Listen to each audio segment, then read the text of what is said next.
For 20 years, our house has experienced a lot.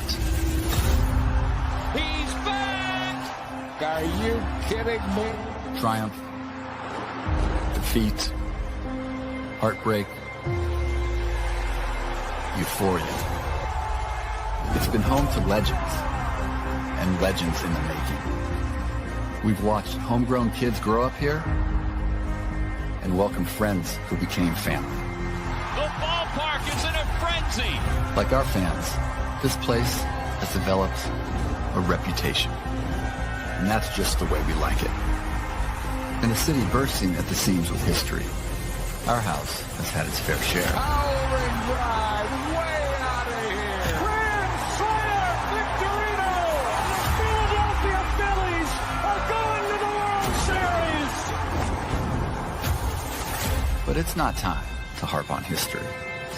It's time to make more history. He's gonna just watch it go! Our team story is not done. Never say die, Tom. It's barely been written. Something's brewing with this team, John. We're here for the long haul and the long ball. That one is gonna be long gone! It's been a fun 2 decades, Son of a gun, I love this place. but this is the only looking back we're doing With a rainmaker! because we're tired of knocking on the door.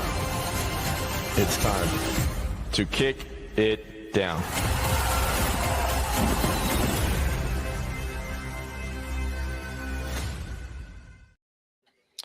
Hello, everyone, and welcome to another episode of Sorry in Advance. And today I am joined by Alex Carr, who you will see to the left of me. Okay, switch, but whatever. Yeah, he's on the other side of me. Alex Carr is I'll consider him a writer for the Phillies because he puts more out there than I think a lot of people that I've seen. Maybe John Clark is posting like every 15 minutes. I'd say you're a close second, or close. You're second, but if you're ever looking to follow somebody on Twitter, and it's still Twitter to me, I'll never call it X. The only two people I'll call X is DMX and the X-Men. So. But I wanted to welcome Alex on here. I'm very happy that you were able to come on tonight. It's pretty cool. Oh, I'm thrilled excited to be here. Love doing these. We were just saying off air. I know, just talking about how, I don't have a show of my own. So always happy to jump on and hang out with other folks and, talk some ball. Love to talk ball. Don't have a show yet. You don't have a show yet, man. I don't want one. I've many times I do a show with UK Phillies with Dave all the time. It's not my podcast, it's his, but I don't know, for some reason I feel like everyone's got a podcast and I've always been that kind of guy where I'm like maybe I what do I have to say, right? Yeah. But I will say I've been in we have a special guest here as well. Hello, Buzz. Hello. I will say it has become a more feasible thing in recent years. I was approached with a very an exciting opportunity, I think, that could surface at some. It's not imminent, but it could surface at some point. Cool. That has to do with a podcast kind of thing. So nice. We'll see. Maybe one day. Maybe All one right. day you'll hear my dulcet tones grace the airwaves a little bit. Well, I think it's the trade-off because I never ever post on Twitter, and you post on Twitter a lot about the Phillies, and maybe that's the trade-off is I can do the podcast, and maybe that's. I'll stay in my lane. I'll stick to baseball. Let me see. Good evening. That's my mother. Good evening. Hi, Mom.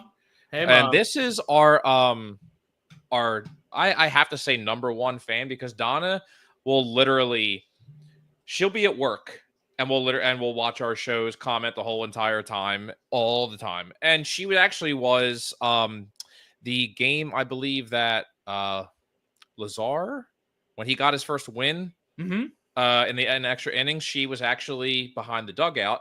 She was one of the people in the crowd. And I noticed her, and I completely forgot to actually message her. But very cool. Donna is always on, no matter what time, whatever. Wow, always finds time for her, so it's very appreciated. Hi, Donna. So, one thing I wanted to ask you, just to get it right off the bat. I know you're not. I know you said that like I said, I follow you on Twitter. I know a little bit about you. That you are not from here. You're from the UK. I am. And I always ask everybody this: where did your love of baseball come from? Oh man, isn't that a great? You might have been expecting this question. No, I listen. I've only gotten to tell this story a handful of times, so it's always fun to kind of reopen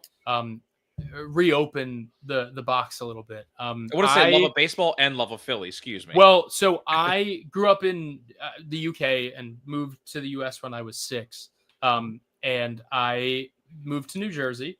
So when you live in the part of New Jersey that I live in, or that I lived in, now I live in New York City. But when you live in the part of New Jersey that I lived in, you are equidistant from both New York and Philadelphia, and Lord knows I was not going to be a dirty, stinky Yankee fan. And more than that, I was not going to hitch my wagon to a disappointing.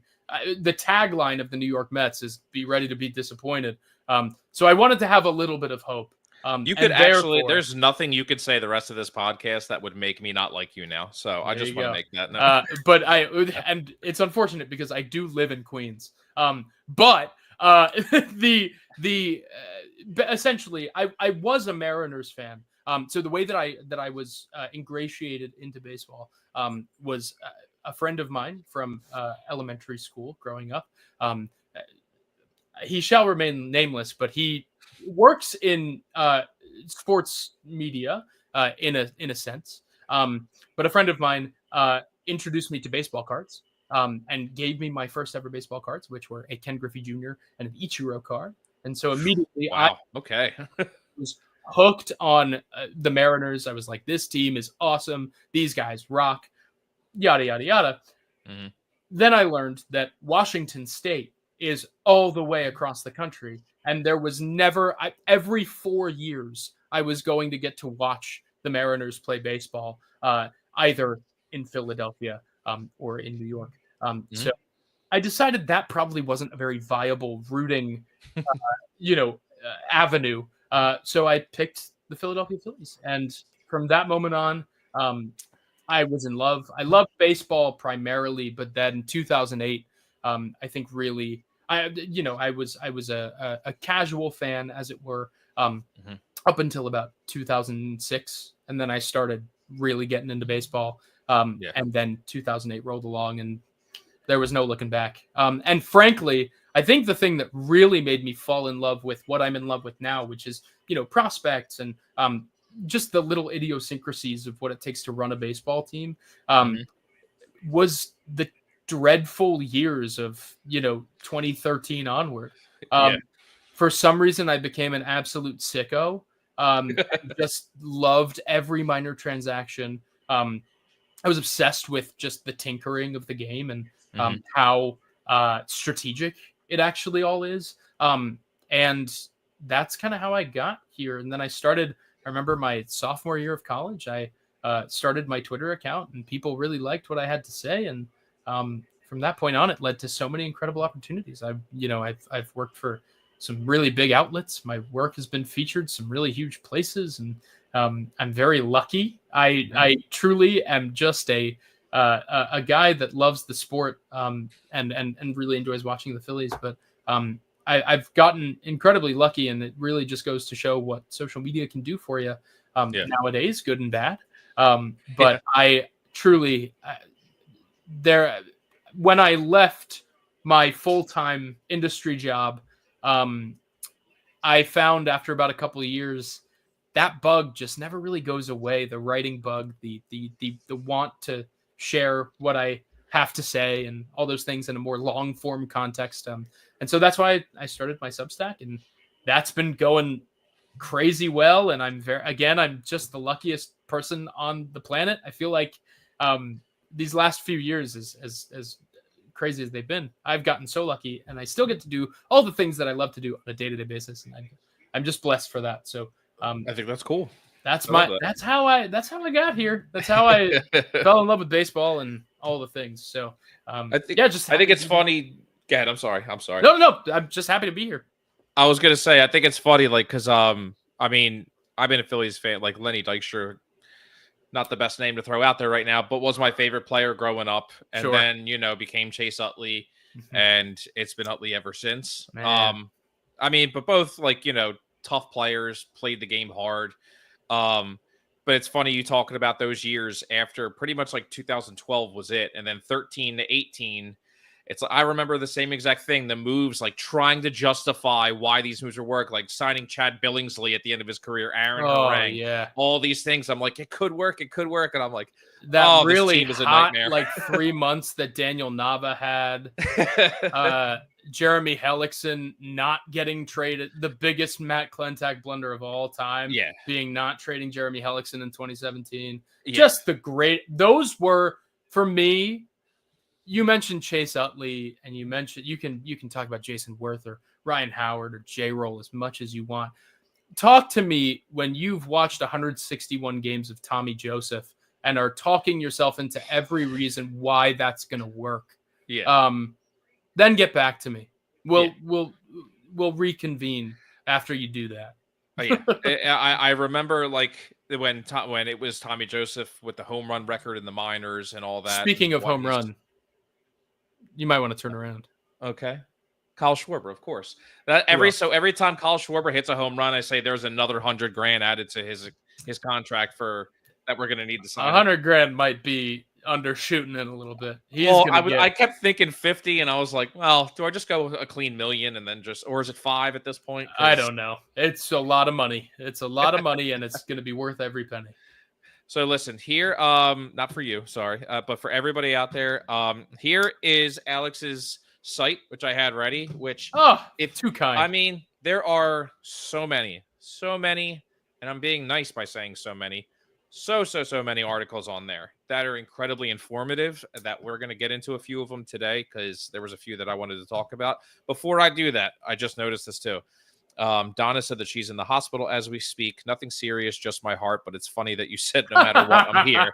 And I'm incredible. Like, that is incredible. Oh my goodness. Feel better. So, yeah. Thank you still for hanging out, Donna. Really. It's truly insane how.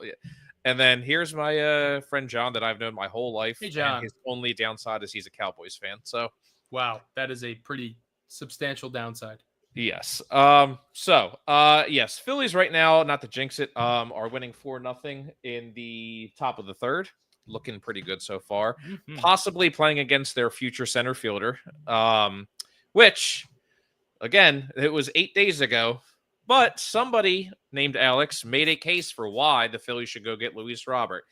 I have been against that only because probably like a lot of Phillies fans, you could justify being against it. Also for it, because what he can be offensively and defensively, but it's not there. But I am of the mind where I always bring up Jeff Carter, where you go to a different team, like when he went to the Blue Jackets and never played, and then all of a sudden he barely missed a game with the Kings. Mm-hmm. A different team can really change your attitude, change some things, and playing for the White Sox and being completely miserable, getting out of there can really change some things.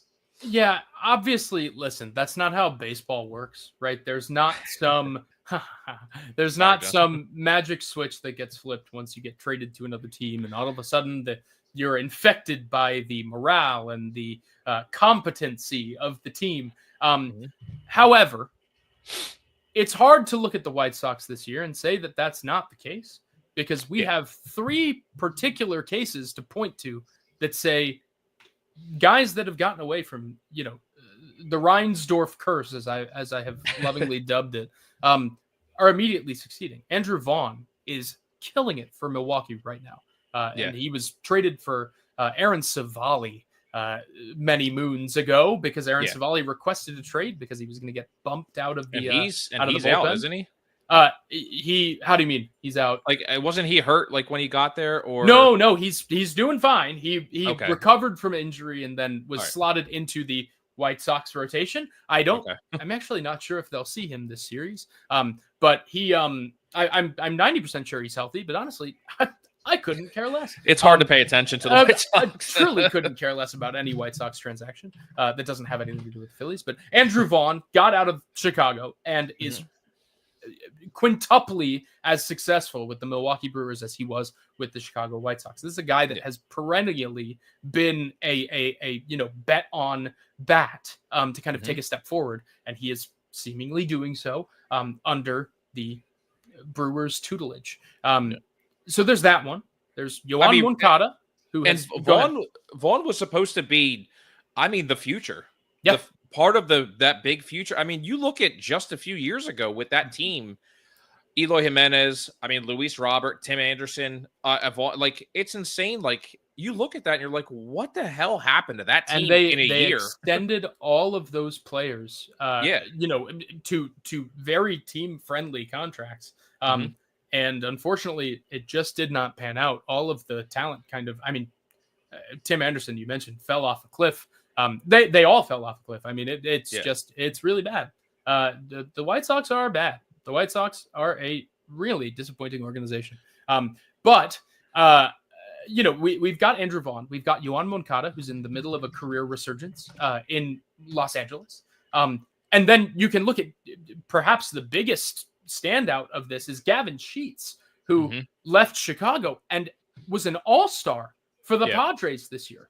It is absolutely crazy how every player that has left the clutches of the White Sox, and we can talk about Garrett Crochet as much as we want, every single player has taken a massive leap forward. And that's not how baseball works, but you'd be remiss if you weren't to mention it, right? Yeah. But there's so many reasons that Luis Robert Jr. is a fit for the Phillies, and the majority of them are just based on the Phillies' weaknesses.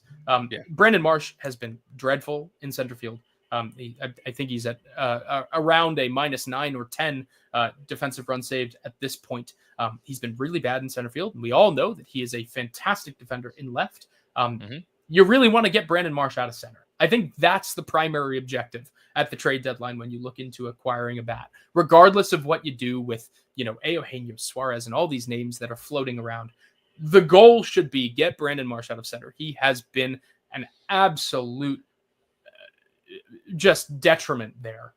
So it's really important that he shifts to left field. And obviously nobody's occupying that space at the moment because Max Kepler should probably not be seeing too many starting at bats like he is tonight. But getting Brandon Marsh out of center is a big deal. And Luis Robert Jr., whatever he's been doing at the plate this season, is still an elite defender in center field. And still boasts elite speed and all the things. And speaking of Brandon Marsh, looks like he just also hit another home run. All right. So that's great to see. But that's a really important chin checked. He got bashed in the face. But that's a really important part of the equation here is getting Brandon Marsh out of center field and replacing him with somebody who has Johan Rojas-esque defense, which would be Luis Robert Jr. When it comes to Johan Rojas, I adore Johan Rojas. He has been one of my favorite Phillies prospects to follow in my entire career. He just should not be seeing a postseason at bat at this juncture. He shouldn't be. He needs regular bats at the AAA level. He's got a lot of work to do, particularly when it comes, if he wants to be a fourth outfielder, he really needs to learn the marginal aspects of the game and how to fundamentally be a sound fourth outfielder if he wants to succeed at this level. So that's really important. Getting Brandon Marsh out of center field, getting Johan Rojas back down to AAA. But also, probably the most important part of this whole equation is Luis Robert Jr. smokes left-handed pitching, and he has done so throughout his entire career. I saw it yesterday. Correct. And that is against a top 3 pitcher in the National League, in Christopher Sanchez. And regardless of whether it was an off day or not, Luis Robert Jr. is really, the numbers back it up, right? So even if you are only starting him against left-handed pitching, right, it makes so much sense to acquire a guy like that, particularly based on what he would cost. I know there are all these things floating around about, the White Sox are asking the Mets for Mark Vientos or Luis Angel Acuna or all these guys, right? There's no the White Sox have no leverage here. They have none. Absolutely no leverage. They don't want to pay. Their payroll currently sits at $20.9 million. Luis Robert's team option for next year is It's 20. $20 million. Right. They don't want to double their payroll on a Yeah. guy with a 77 weighted runs created this year. They don't want to do that. And even if it's just for pettiness sake, right? That they don't get the player that they're looking for, in return. There's no way Luis Robert Jr. is a White Sox past July 31st. And more than that, there's no way the White Sox receive anything better than a top 12. I would even say like top 20, like maybe 2 top 20, or maybe the back end of a top 10 systemic prospect. Maybe. That would require them to eat some money. I thought the same thing, because I'm just like, you're taking on him on a team, everything you just said, on a team that knows they have to get rid of him. They are not going. I mean, the biggest example I can come up with in a trade that didn't happen was when the Angels, for some reason, kept Ohtani, knowing he was leaving. And it's just like, you literally got nothing. And but it's even worse. Yeah. Like, they're lucky to salvage any value whatsoever. Yeah. But that's Luis why Robert. looking at these, at like people's trades, I'm like, you're not giving up Painter, Tate, Crawford, Miller, Abel. You're not giving up any of them. And if the White Sox were to balk at that, I mean, even like you said, like Mark Vientos, the Mets have pretty much kind of given up on him too. It's not like he's a huge trade piece right now. And especially going to the White Sox, where they're just a lower team. There's no way it would be a huge package. And I would hate for it to turn into a bidding war like that, where we have to overpay, which is what I'm really worried about. That's the only aspect nature that of the would game. drive the price up. Luckily, there are alternatives on the market. The unfortunate thing, and the ones that you can point to are like Harrison Bader or Cedric Mullins, or guys that are pretty bad. But Harrison Bader actually is in the middle of a career offensive season, so I shouldn't really say that. He's the guy that I highlighted in the piece that you were mentioning. Harrison Bader feels like the safe play. Feels like a guy that would be less of a risk than Luis Robert, and is better all around on paper, right? But with Robert, you're acquiring potential, and that, I think, is more important, especially given his numbers against lefties. That is more important for what the Phillies need than a safe, 7th, 8th hitter in the order, right? They're looking for a guy that is potentially going to give them a little bit more than that. Robert can definitely do that. He has shown that capability before. So it just feels to me like the only way that price goes up is if this does turn into a bidding war. But even then, how bad can that bidding war get? Nobody is going to want to part with anything significant for a guy with a 77 weighted runs created that's not owed league minimum, that has a team option next year that they will have to pay to decline. So it just feels like the White Sox have no leverage here. And I've seen Buster Olney filibustering on Twitter, probably under the instruction of Reinsdorf, just saying, oh, the White Sox are holding out for the right package, and if they don't get it, they will keep him. La-di-da. Yeah. It's not happening. I think it's all a copy and paste from last year, the year before that, the year before that. It's all the same thing every year. It's, I'm ready for Thursday, where the mystery team always shows up. And I'm just like, there is no mystery team. This is either Scott Boras starting his thing already, where he just wants to drive up the price for someone, blah, blah. Like, this isn't the first, second, 20th baseball season that we've watched where there's never a mystery team that comes in at the end or someone wants to drive it up. It's the same thing every year. And it'll be 3:00 Thursday. I mean, 6 o'clock or 6 o'clock. Sorry. Yeah. I always have to remember 3:00 Pacific time, 6 o'clock, whatever. Or, Sure. All that vice versa thing. I think one thing that I always forget too is looking like Luis Robert's going to be 28 in a few days. Still is a threat on the base path because he has 26 steals this year. Oh yeah, he still can move. Top 10 speedster. Yep. Yeah. So I mean, you know what he can do. I mean, again, we always, we're always going to look back at 2023 23, right? Yeah, when he had that almost 40 home run year, like, it's there. Yep. And again, maybe that's because he was in a lineup protected. So 100%. you weren't pitching around anybody, so that would really influence it here. So 100%. And he's batting 5th there. It actually makes me wonder where he would bat. He's here. batting 5th today, but only Okay. because it's a left-handed pitcher. He's Okay. typically been batting like 6th or 7th. Yeah. That's something that I pointed out in the piece. Like, do you know how bad you have to be to have Andrew Benintendi leapfrog you in the lineup in 2025? Yeah. You got to be pretty bad. Yeah. Another terrible contract that they signed. I mean, for him. come on. What's the same as like when when they said Javier Baez made the All-Star game, and I'm just like, he's batting last. Like, I know he was on a tear for a little while, and I'm like, but on Detroit, I'm like, all right, I guess you should be batting last. Dude, if you want to talk about a team struggling, good Lord. So one of the other things I kind of wanted to ask you about, and I apologize, I'm looking at like a bunch of notes that I have on the game do. and all this stuff. So was do you, because you brought up Rojas and I know you like him, could you actually see him as part of a trade? Yeah. Oh, 100%. There's a lot of value to a guy like Johan Rojas, and especially on a non-contending team. He's an elite glove, and I know that, the Philly faithful love to point to his few mental lapses and say, is he really? It doesn't matter. He has no baseball IQ. Yada, yada. The fundamentals are weak, and he definitely needs to sharpen those up. But he was also operating under the impression that he was going to be a guy that, when he gets to the majors, would get the lion's share of the time in center field. He did for a while. Obviously, it hasn't worked out in his favor. He's a guy that will just benefit from the lights being off of him and from just learning the fundamentals. But again, I've said this since he was, a 16-year-old kid.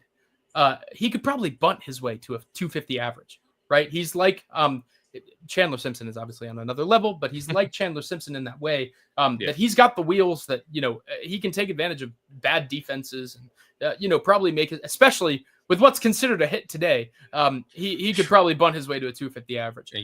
But he doesn't do that. And he probably should. But I think that once the lights are off of him, that's when he'll really start to shine. And he's got elite center field defense. He's in the top 100th percentile of sprint speed in the MLB. He's he's a great player. But for the Phillies, he's a fourth outfielder, and they simply just don't have the time to allot him the lion's share of those at bats. That being said, if he's just a throw-in in some deal, the Phillies don't make that trade, right? They're going to value him as a big part of this major league club, and he kind of is. If they don't trade for Luis Robert Jr., he's your defensive replacement, and he's a great one at that, right? So he probably has more value to the club than he would to many other clubs, but there are clubs out there that probably really like what Rojas has to offer and are looking to buy low. So I think that that's something that we could see. But personally, I would like to hang on to him. I think that he is a guy that, once he's given a little bit more time, will blossom into the role that he's currently in, which is that fourth outfielder kind of position, also pinch running and all the things. He's a valuable. I mean, the Dodgers almost always love to get. Right now, it's Esteo Ruiz, but like, they love getting their hands on a Terrence Score type, right? A guy that is just blisteringly fast that can play really good center field defense. And they always carry that guy with them into the postseason. It's a great guy to have on a club. It really, really is. So I don't foresee him going anywhere. I would like to see him see a demotion in the second half of the season. And, hopefully get some regular ABs down in AAA. See, does that mean that Kepler probably is staying? I know. I mean, I know. I'm sure you've seen it everywhere. Everyone wants him gone. So of course they do. But Max Kepler is tied for 4th on this team in home runs. Or excuse me, I think he's might be 5th now. But he's not an insignificant part of the power of this club. And granted, it's mediocre power, but they need a guy with thump off the bench. And they certainly need a guy, if they are going to acquire a guy that is, specializes in hitting lefties, they should probably have a guy that specializes in hitting righties on the bench. And Kepler is probably that guy for you. granted, he's definitely played himself out of a starting spot, but I don't see anything wrong with hanging on to him as a fourth outfielder. The interesting thing will be, are there clubs out there that want to see if he could turn his season around? Should they, acquire him? And I'm sure if the Phillies get a tantalizing enough offer, I mean, how can you say no? If they get anything, they can salvage any worthwhile player. I'm sure they'll take that deal in a heartbeat. So, I wouldn't be surprised to see him gone. I do think if he does get shipped, then there will be another bat added to replace him as kind of, again, that right-handed hitting specialist, left-handed bat off the bench. But yeah, I don't see any problem with keeping him in the fourth outfield capacity. I really don't. I think he would probably agree with the majority of folks. Oh, hi, Bubba. That he would, agree with the majority of the Phillies fan base that he has played really poorly. So, it would be foolish of him to expect starting time on a roster this talented with how he has performed. And also, and it was a few weeks ago when he made the comment that like it's hard to kind of get on a roll when he was promised a starting role, and like looking at it at that time, and I'm just like, well, they had played like 81 games or 80 games. I'm like, well, you've started in like 65 of them. I'm like, that is a starting role, like, so you can't be really upset with your playing time. Granted, it's like when it comes like for this team, not to change the area we're talking about, like when it comes to the bullpen, it still bothers me just because I'm old school, I guess, to where I need a closer. I don't like the closer by committee. That still bugs me. Sure. But I understand the reasoning for it, to where it's just like, all right, like if he was promised a starting job, I get it. And then to come in here, but I'm like, if you're not performing, no one deserves to keep their job. But again, no one's outperforming him really. Right. On an offensive base. Well, and I'd say Brandon Marsh really has. I mean, Brandon Marsh, since returning from, his injury stint, has been outstanding. He's been really, really good. And I think he's still hitting above 300 over his last like 60 games or so.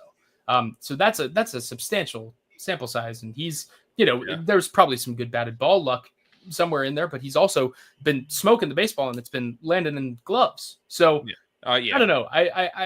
I think that Brandon Marsh has pretty much earned that starting left field spot right now, and I think that the Phillies will probably look for a bat. I thought Ahmed Rosario of the Nationals would be a really good bat to complement Brandon Marsh in a platoon circumstance, but I'm assuming, he was snapped up by the Yankees, which was a very wise move for them. Especially with Judge and all, and because he's a good utility player. He's a good utility player, but even more than that, he smokes left-handed pitching.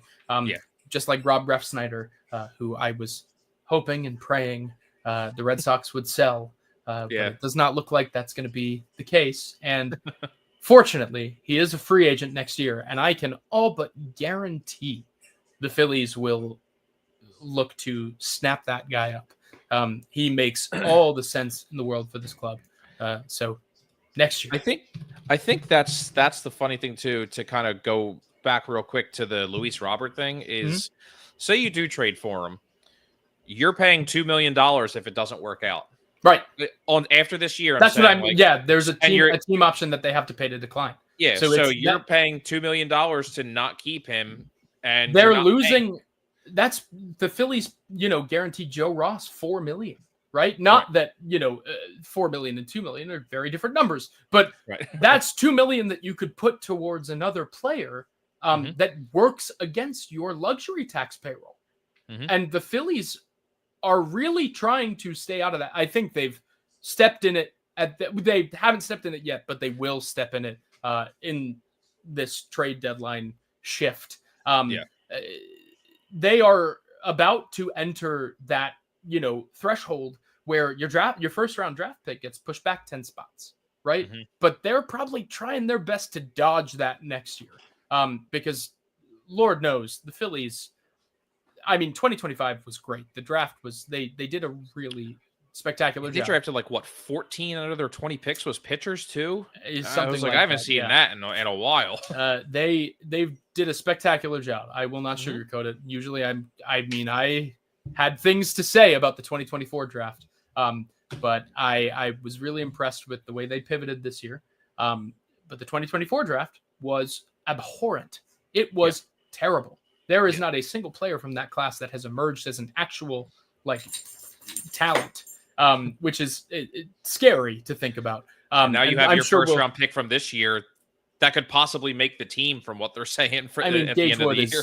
Gage Wood is a completely different caliber player from Dante Nori or Griffin Burkholder, who were the Phillies' first 2-round selections last year. But anyway, we don't have to get into that just yet. But the really important thing is that the Phillies have seemingly come around on this idea of playing to their strengths. I can't speak for the entirety of the organization, but it seems like that was the MO going into the draft this year. And hopefully that is also the MO of the trade deadline. But that remains to be seen. That $2 million can help you acquire another player. So I don't know. It's a lot to ask from the White Sox to say, give us your major league ready starting pitcher, or give us your major league starting third baseman.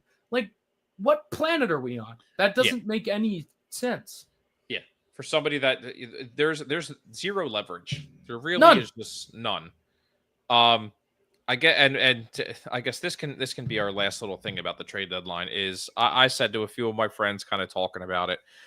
I feel like this trade deadline is more important than any trade deadline that we've had, because I think they've obviously made moves. None of them were the big move. And I think Dombrowski is really losing a lot of people, the confidence in him, because they don't want to hear any excuses. And everyone says the window's closing. A few people say the window's closed. It's not. And I'm just, and I'm like, it's not. You anybody have that Schwarber who's still going to hit 40-something home runs. Harper, if he can just stay healthy. But also they're acting like this entire roster isn't a free agent come, 2027. Nick Castellanos, Taijuan Walker, JT Realmuto's a free agent next year. Kyle Schwarber's a free agent next year. This entire roster is on its way out. The only guys that are going to be here for a while are Aaron Nola, who is a perfectly, suitable anchor for any rotation. And by anchor, I mean a guy that's going to give you innings and is going to stay healthy, except for this year for the first time in 9 years. In 9 years. I've said that 1,000 times. I'm like, he always gives you at least 200 innings, if not close. Like and then of course, we're talking about that like earlier, and I'm just like, it figures he gets a serious injury, then he somehow hurts his rib, and I'm like, I'll just shut my mouth whenever I talk about him now. But either way, the guys that you're looking at that are signed past this year are all guys that their contracts in retrospect look spectacular. Even Trey Turner's deal. Trey Turner for $300 million over 10 years. Trey Turner's a guy that if he entered the market tomorrow is probably going to get upwards of that. Yeah. And he's already 3 years into his deal. Like, this is it's a really, especially when you look at Harper's contract and especially when you look at Aaron Nola's contract. These are contracts that are aging spectacularly. They're incredible, just based on deals, based on their annual average value, exactly. and based on the roles that they fill. I mean, for goodness sake, Frankie Montas got $36 million this year over 2 years. That's what Aaron Nola is making across the 7 years that he's a Philly, and that price tag is only going up because innings are in very, very short supply. This is the thing that people don't consider when it comes to evaluating Dave Dombrowski. The moves that he's making in a vacuum. Hold on. So sorry. I did mention that I need to. No problem. Uh-oh. Okay. We might have something here. I haven't heard anything in regards to if this is Philadelphia Phillies involved, but apparently Joan Duran is hugging his teammates in Minnesota. So we will see what's going on there. Okay. But I do think okay, I'm going to leave that open for myself really quickly. Might have to move back and forth.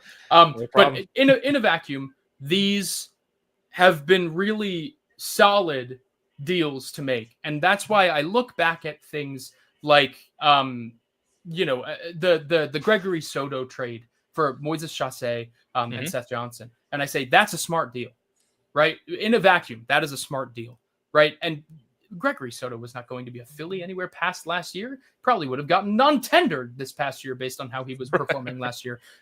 Sir Anthony Dominguez has been great this year, but the walk rate has skyrocketed. And the Orioles ended up getting in return a prospect that doesn't even come close to grazing what Seth Johnson was and Moises Chassé became by trading him. So that deal, to me, I make that still 10 out of 10 times. And granted, Sir Anthony Dominguez was traded for Austin Hayes, but I digress. And I have a whole nother, don't even get me started on that. Austin Hayes was the right guy. Just wrong time. It's just bad timing. Like, you can't do anything about getting injured and getting sick. Like, can't do anything about that. We'll talk about it another day. But ultimately, I am a big fan of Dave Dombrowski's tenure here in Philadelphia. And I think people forget 2022. I mean, he took this team to a World Series, right? Like he pressed all the right buttons. He really did.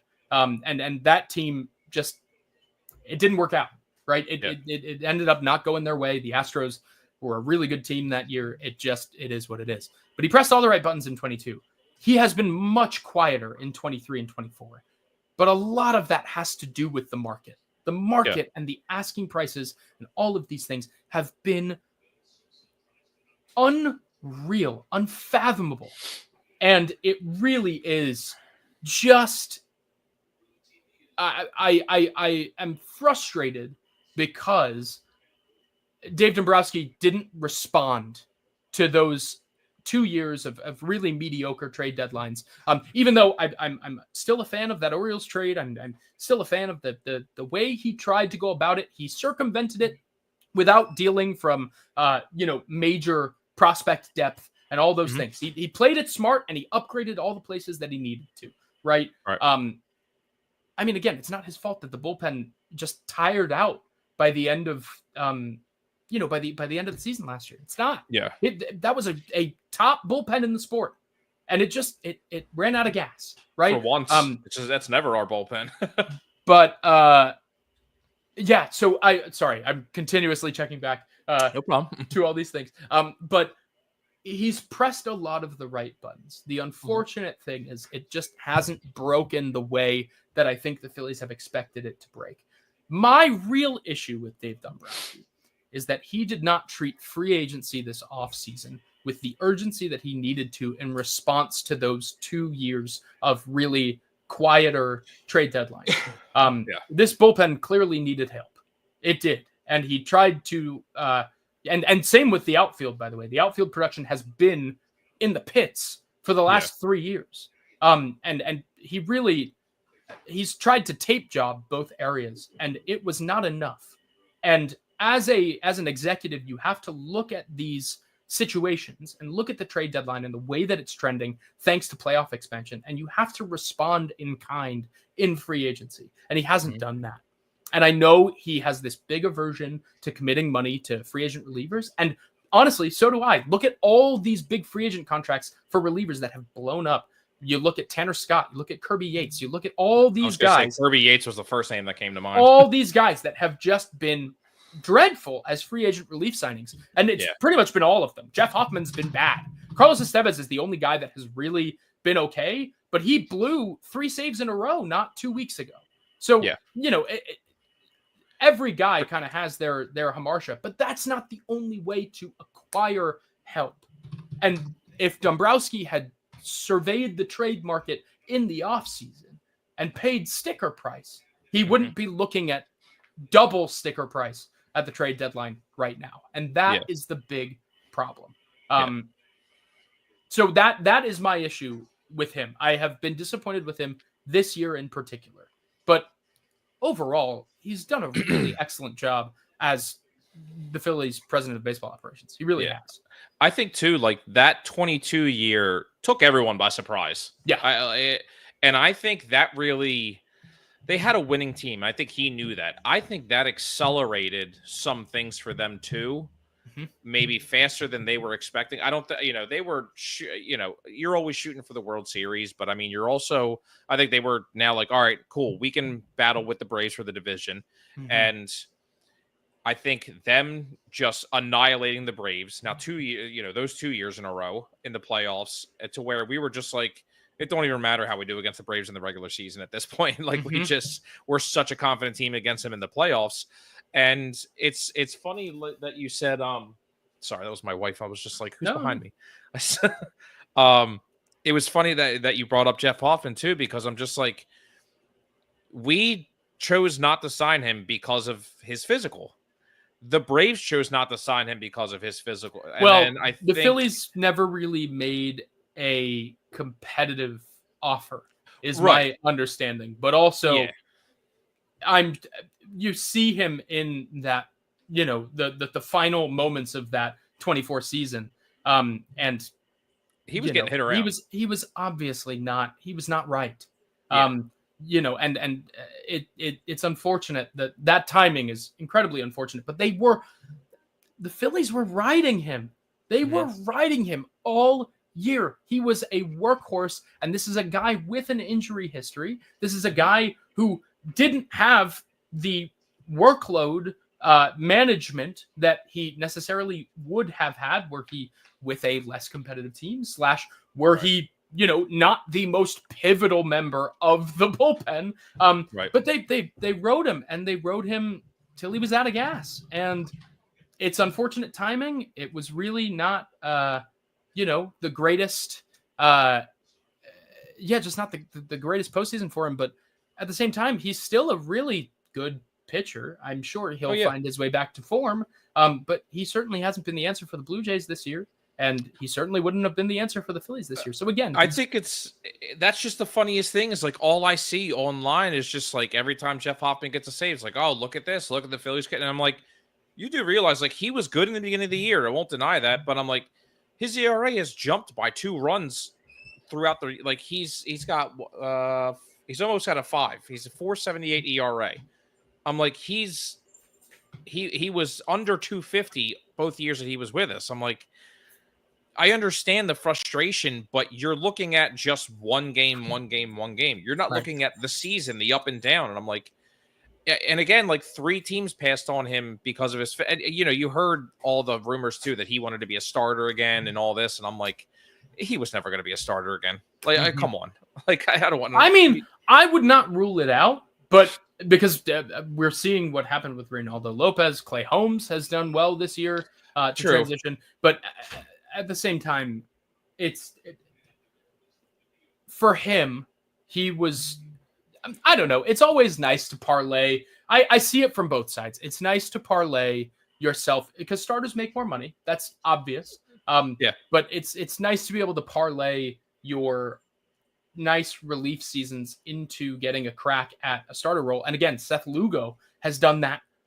He just got another extension, right? So it's doable. But it is not. It's not for everybody, and I personally don't think that would work for Hoffman. But I who's to say? You really can't. You can't predict it these days. There are just so many avenues and ways that you can go, and if that happens for him, I'd be really happy for him. Yeah. So I do want to ask you about. Just real quick after this one question about prospects, but I just wanted to ask, in your opinion, what do you think the Phillies do during the trade deadline? Like, what is a move you want them to make? I won't ask your prediction. What do you want them to do? A move I would like them. I mean, I would obviously like them to trade for Luis Robert. I think it should be their only bat acquisition? Probably not. I would like to see them trade for somebody like Steven Kwan. I heard a little something about a potential deal involving Nick Castellanos that sounded ridiculously appetizing, almost too good to be true. I would like them to do that. I can't necessarily share the specifics on that, but I would sure like them to do that. Not that I want them to get rid of Nick Castellanos. I think Nick Castellanos has been one of their best offensive contributors this year. But if for the deal that I heard, I would like that very much. And obviously, Dave Dombrowski has shown willingness to deal from the competitive club to upgrade elsewhere. So who's to say? I think one thing interesting about that is if they did trade Castellanos, that would put Kepler back at his normal spot in right field. I think that if they did trade Castellanos, they would certainly go out and grab somebody to take over right field that is not Max Kepler. Okay, all right. I think that would certainly happen. I think if they traded Castellanos, they would probably be pretty serious about trading for somebody like Stephen Kwan. I just keep hearing the thing that people just, you move Harper back to the outfield. I'm like, it's not happening. It's not happening. I do not think that will happen, but I do think that the Phillies are kind of at the mercy of what is available. They clearly need help offensively. And if that means that that's the only way, then maybe. But anyway, I think the move that I want to see happen is I think that of all the controllable relievers available, David Bednar is the one that is probably going to cost you the least and give you the most. Not obviously Joan Duran and guys like that, Ryan Helsley, they're better than David Bednar. But based on what I've heard David Bednar might cost, now granted, this is only recently, I had heard earlier in the trade ether that Ben Sherrington's asking prices on relievers were ridiculous. And I mean truly ridiculous, like outlandish. But based on what I think is being thrown around from people that are probably more knowledgeable about the Pirates situation than I am, it sounds like a top 100 prospect and a flyer is going to be enough to net you somebody like David Bednar. And that, to me, feels like a pretty good deal and a deal that you should make. If the Pirates are willing to take a package headlined by Arun Escobar for David Bednar, I think you make that move 10 out of 10 times. Because Escobar is a helium guy, has been on a tear for the last 12 months, but, his prospect stock is volatile and et cetera, et cetera. I love him. Don't get me wrong. But if they come knocking at your door and that's the deal they want to make, I push that button every time. Right. Yeah. So I would like to see them make that move.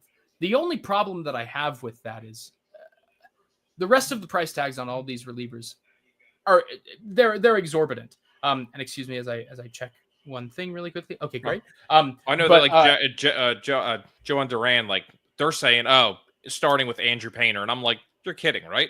That's not happening, obviously, because Andrew Painter is an upgrade in and of himself, but we'll get there when we get there. It does feel like one bullpen arm is going to be the not the maximum, but is what the Phillies are aiming for. The reason being because they really, after adding Robertson, they are very tight with what they can do without designating for assignment somebody like Taijuan Walker. The Phillies don't want to do that. And I understand so many fans, it's so easy for them to say, why not? And there's so many reasons why. But they really only have space for one reliever because Jose Alvarado has put them in a bit of a predicament in that he will be returning, mid-August. And the Phillies need a spot. They need a spot open that is flexible for Jose Alvarado. And they can't do that if they add two relievers, unless they deal from the relievers that they already have, which they probably shouldn't do. Or unless they want to DFA Jordan Romano. And I also don't think that will happen just because he's a guy that I think that they look at as still somebody who could provide something in the postseason, particularly when he gets a little bit more juice flowing. So there's a lot to be considered here. Also, Joan Duran has not been traded. Apparently, it was a little bit of a deke from the Twins. He's just having which fun. Is so mean. But anyway, the move that I would like to see them make is one like that with David Bednar. I want to see them add a controllable back-end relief arm so that they don't have to overpay for one in the offseason like Dombrowski has been so hesitant to do. But that being said, Joan Duran and Griffin Jacks are going to cost you what the rumored price is 2 top 100 prospects. And that's a lot to give up for a couple of guys, especially when relievers are so volatile. So it's challenging. It's a real challenge to navigate this really painful trade deadline. It's going to be a tough one. No matter how you slice it, they're going to part with some really good players. Yeah. And I feel like no matter what, like people aren't gonna like something about it, and people are gonna like something. It's just the nature of the beast. It was actually funny because I already had Bednar and Helsley's stats up next to each other.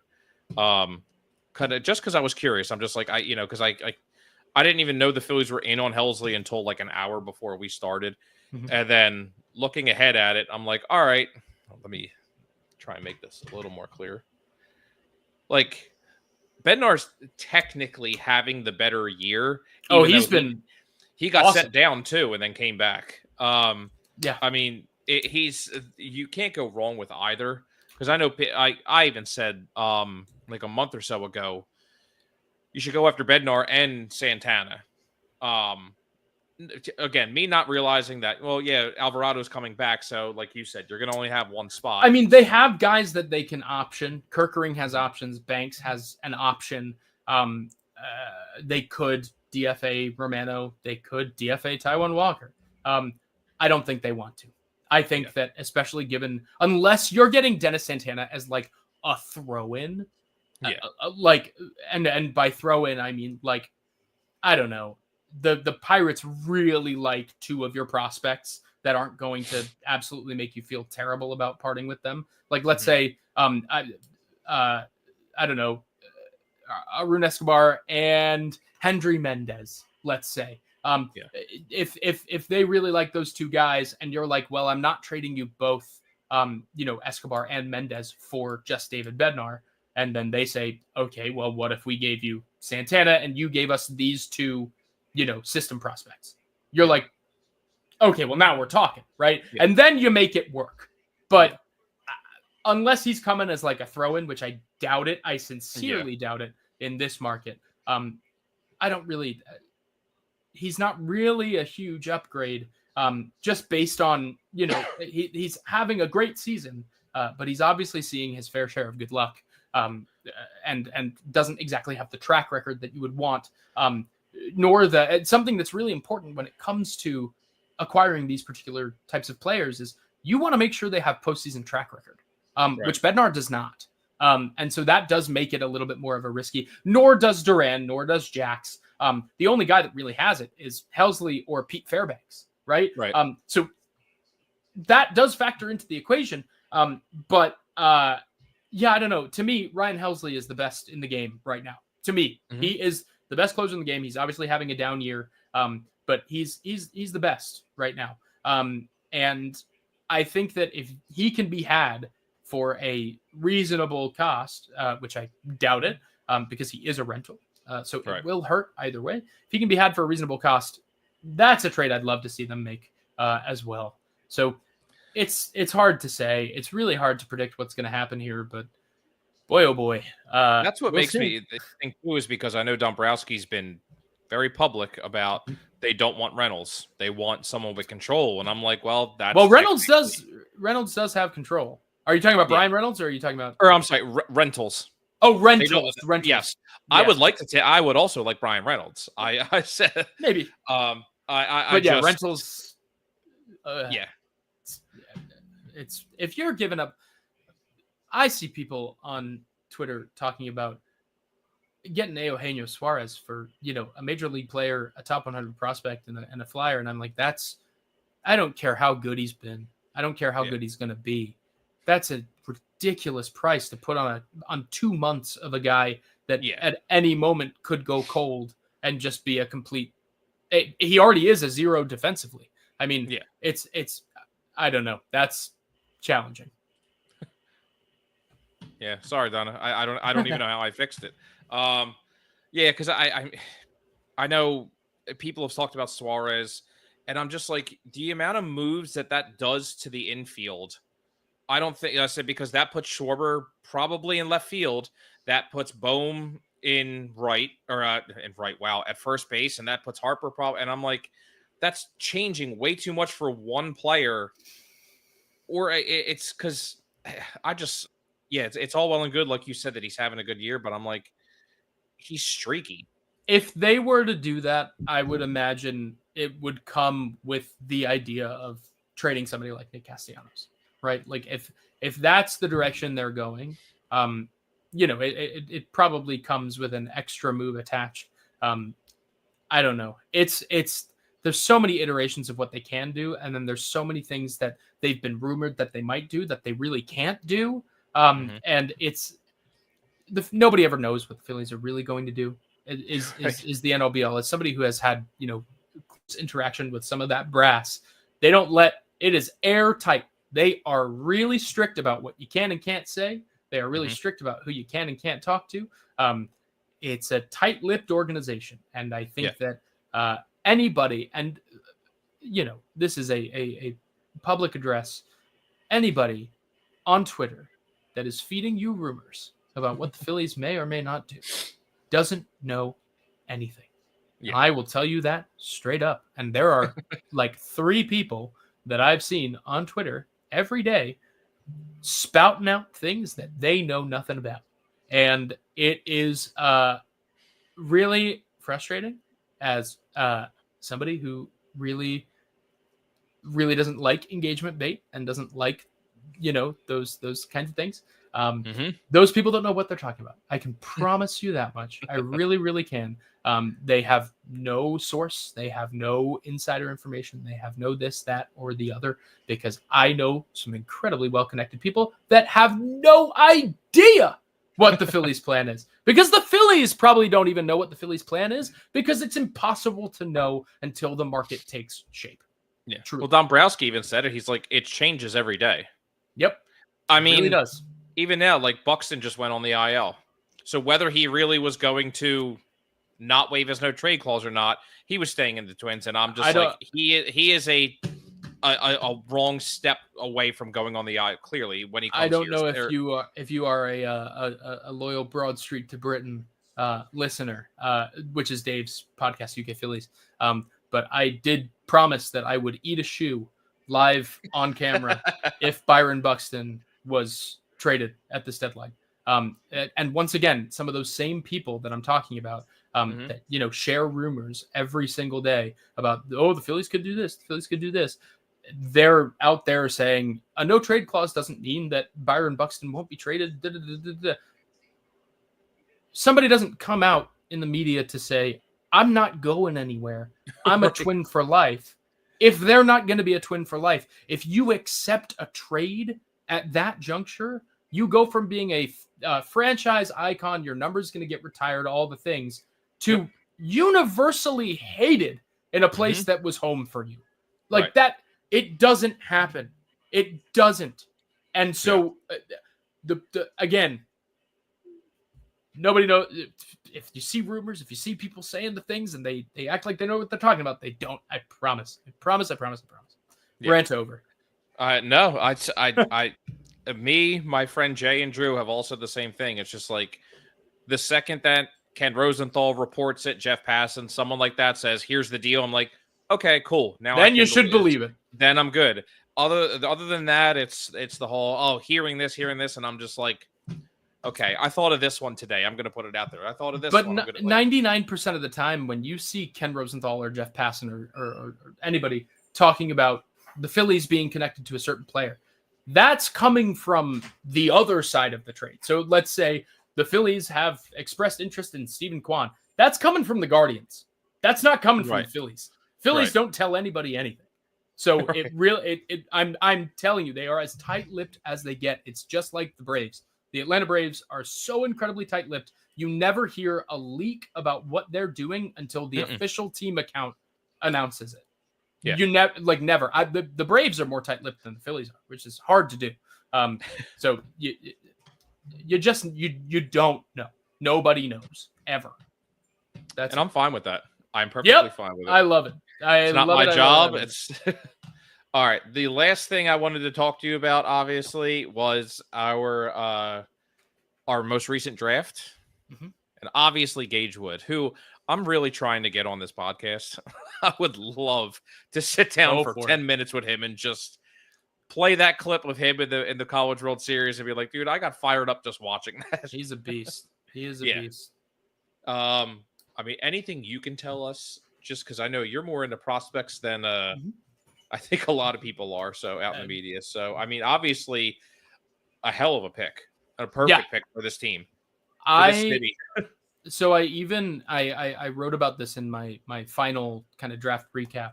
But I had in my draft primer, listen, I'm not usually one to toot my own horn. Did pretty good this year. I think at least I kind of went back and scoured through it and did a little retrospective, and I did pretty all right. But I had written a paragraph, like a full on 8 sentences about Gage Wood and how if he fell to the Phillies, how he would be a really exciting pick, could move quickly, etc. And I found the whole idea so far-fetched that I ended up omitting the paragraph from my final draft because I thought it would be so stupid to include. It's just such a pointless thing to prognosticate about. And especially because the Atlanta Braves love guys like Gage Wood. And the Braves picked 4 spots before the Phillies. I mean, he is the comp that I use for Gage Wood a lot of the time before the draft was Spencer Strider. He's short, he's compact, big lower half, high spin fastball, great breaking ball. It's very Strider-esque. Very good control. Even down to the injury concerns, it is very Strider-esque. But it boggles my mind to this moment that the Braves, and I think the Braves just really liked, oh goodness, his name is escaping me. I wanted to say Carson Wisenhunt, but that's not who it is. Their second or third round pick, who ended up being their big overslot get. They had a very similar draft to that of the Phillies last year, except a lot better. They kind of one was Tate, not their first. It's I think their second or third round. Alex Lodice and Cody Miller. Alex Lodice was their big overslot. So they had a very interesting draft. They always know what they're doing. The Braves are great from a scouting and developing perspective. So they are doing well over there. But I did not expect Wood to make it past Atlanta if he dropped out of the top 18 at all. And he just kept falling and falling and falling. And leading up to the Phillies pick, I was like, Gage Wood, still there. And so is Caden Bodine, who's the guy who I was like, oh yeah, I'd love to see them pick, somebody like Caden Bodine. Yeah. Probably the best hit tool from a college player in the draft. Like he's a surefire catcher at the major league level to me. And I was like, Gage Wood, though, still there. Pick 26 comes along. I was like, well, there's no way they do it. And they did it. And I was completely and utterly shocked. He's a guy that could help a major league club right now. Very similar to Garrett Crochet in 2020. He's a guy that I mean, it is rare you find the kind of stuff and control in tandem that he has. And it is a really, really exciting arm. The problem is it comes with a fair share of risk. He has some shoulder issues that date back all the way to his high school days. And he also, is a guy that hasn't really been able, even in his college years, he wasn't entirely healthy. But his makeup is undeniable. And I mean, he's 100% a major league caliber pitcher if he can stay healthy. The real only question there is, is he going to find a good third offering? So a third pitch, as it were. He obviously has a full arsenal of pitches. He was a starting pitcher, but a good, well-developed third offering that's going to help him a little bit against lefties. Is he going to,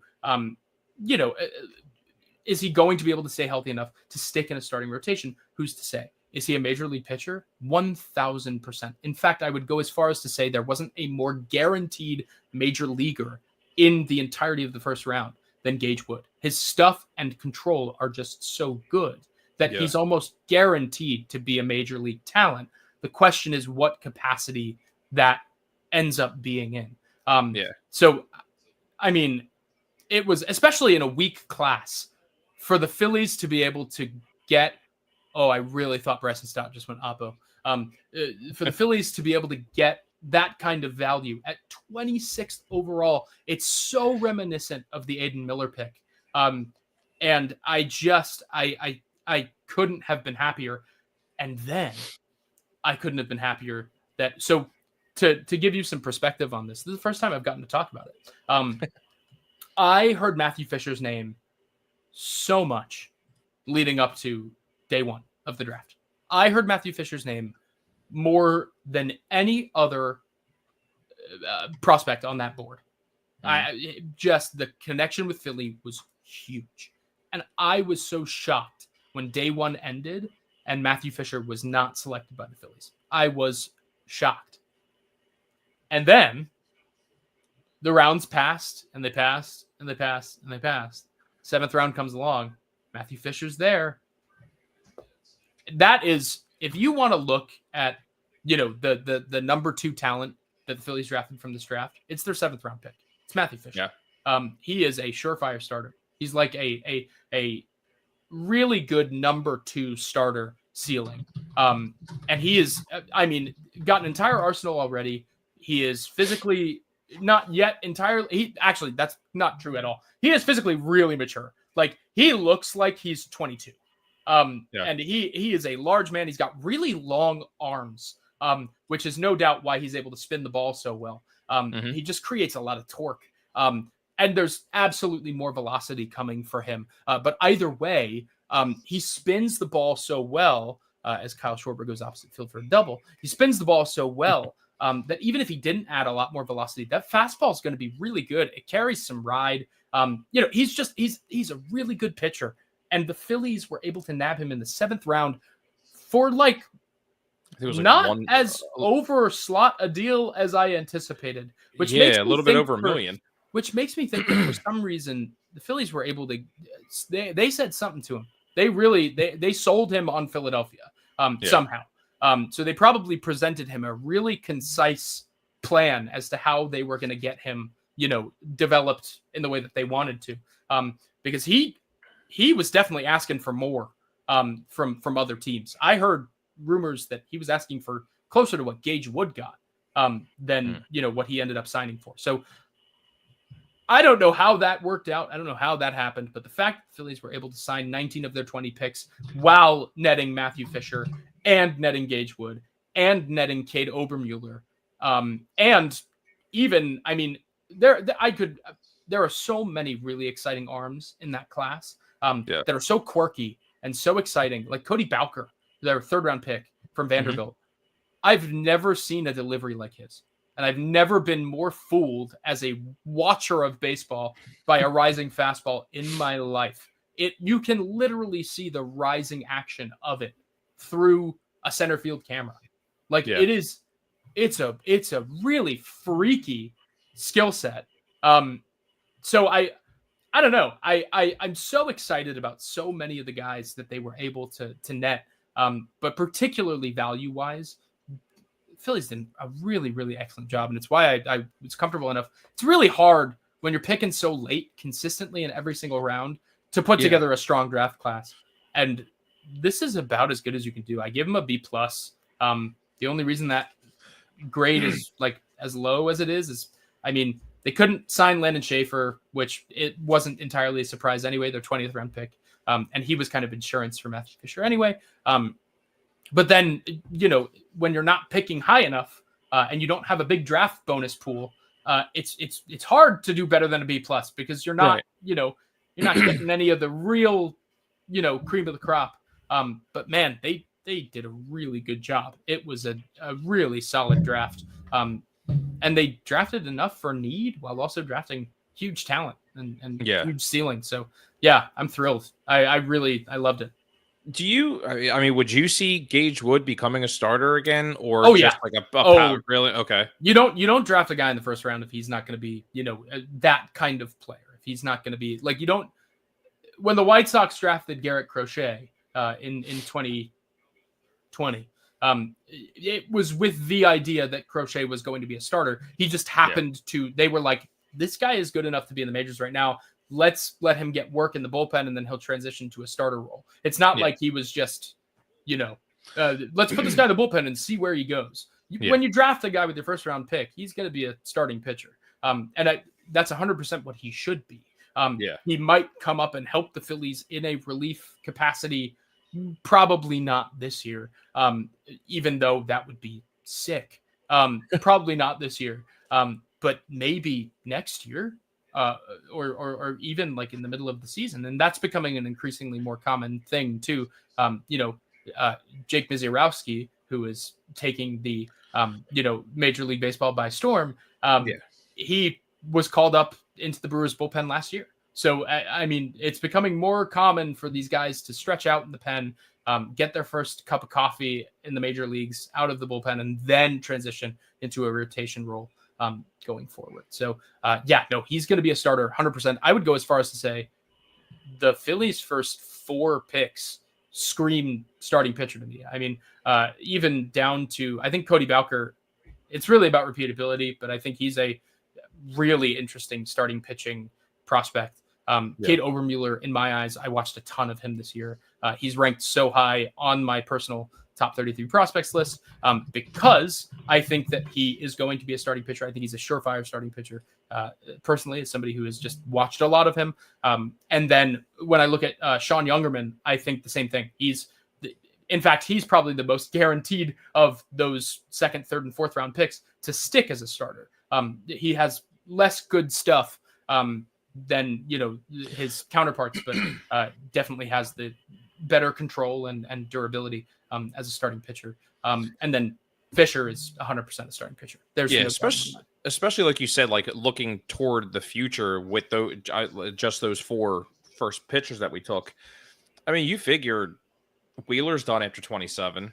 He already said he's done. Nola's signed through 2030, I think, something like that. 31. Walker's done after. It's hard to remember that realize that we have him for another year after this. Yep. I figure that they're gonna do their best to re-sign Ranger. I'm going into this thinking that he's possibly not coming back. I think that's a pretty safe bet.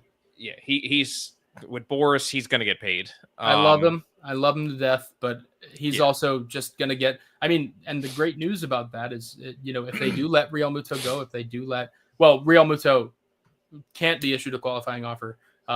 Although I don't know if that's the case. If the team that issued him the qualifying offer signed him, I wonder if he can still be issued a qualifying offer again. We will find out. But Suarez will absolutely decline a qualifying offer, which is going to net the Phillies a draft pick. Kyle Schwarber, God forbid they can't re-sign him, will also net the Phillies a draft pick. So it's not the end of the world to say goodbye to him because he's leaving you something in return. And for me, the rotation doesn't need any more allocation of funds. I mean, this rotation with Luzardo, with Sanchez, with Wheeler, with Nola, and then with Andrew Painter or McAble or even Taijuan Walker. Right. This rotation is one of the best units in baseball, even after Ranger Suarez leaves. It really is. So it doesn't really matter. Well, I love Ranger, but it really, there are better places for that money to be spent. Yeah. And I mean, it's a steal right now that you're getting him for $8 million this year. And like you said, with starters, I mean, and what the qualifying offer is now, that's why, to go back to what we were talking about before, I mean, why that Nola deal really is a great deal. It is for an what awesome the qualifying offer is going to be. It's even Harper's deal. Like, that is the best. About it. It's the best contract in the sport right now. I think. I really, outside of like Ronnie Acuna's deal, or even, Christopher Sanchez's deal is pretty good. But Ozzy Albies. The Braves. Ozzy Albies is cooked. But when it comes to Bryce Harper's deal, when you talk about a franchise icon and a megastar, paying a guy like that $25 million a year $27 million a year is unthinkable nowadays. What Juan Soto got, not to put Bryce Harper on the same pedestal as Juan Soto, but what Kyle Tucker is about to get, I lied. Aaron Judge's contract is the best in the sport right now, but Bryce Harper's is up there. It really is. It's a great deal, and people are acting like $27 million a year is some exorbitant amount of money. Not anymore. Not what it used to be. It's not now. Yeah, let me see. He's making 27 through 2028, and then after that it goes down to 24. It still Like, counts that's- the same towards the luxury tax, but yeah, it's yeah, but just per it's whatever. obscene. It is obscene. It really is. Man, love that deal. Yeah, I know that my mom loves JT, so and Oh, Donna does too. I understand. he's great, but Yes. yeah. Anyway, He's wearing down. Oh look, man, it's I kept you longer than I said I would. hey, So, that's okay. but you are I know. I am 50-50 on whether the Phillies are going to keep JT or not. I really have no idea. It's gonna be It's going to be an difficult interesting decision. contract because it better come with a discount. So We'll see. we'll There see. are not a lot But- of very good catchers out there these days. No, and I think he knows that. So, and now he's starting to show his athleticism still with the jumps and all that. Whatever that tag was the other day on Yep. Bellinger, that was. He's a And freak. he's hitting really good right now. So, Yep. But look, man, I really appreciate you coming on and course. hanging out for a little while. And thank you, Mother. Appreciate it. And, Thanks, Mom. You are always welcome back anytime. Oh, thanks. Of I hope to have you back. course. Maybe after the trade deadline, we can talk about some moves. Sure. We usually do a playoff show, so love to have you on there too. Fun. But I will definitely be hitting you up again. Of course. Anytime. All right. Pleasure I to be appreciate here. it, man. Of course, man. All right. Have a good night and go Phils. Good night, everyone. Go Phils. See ya.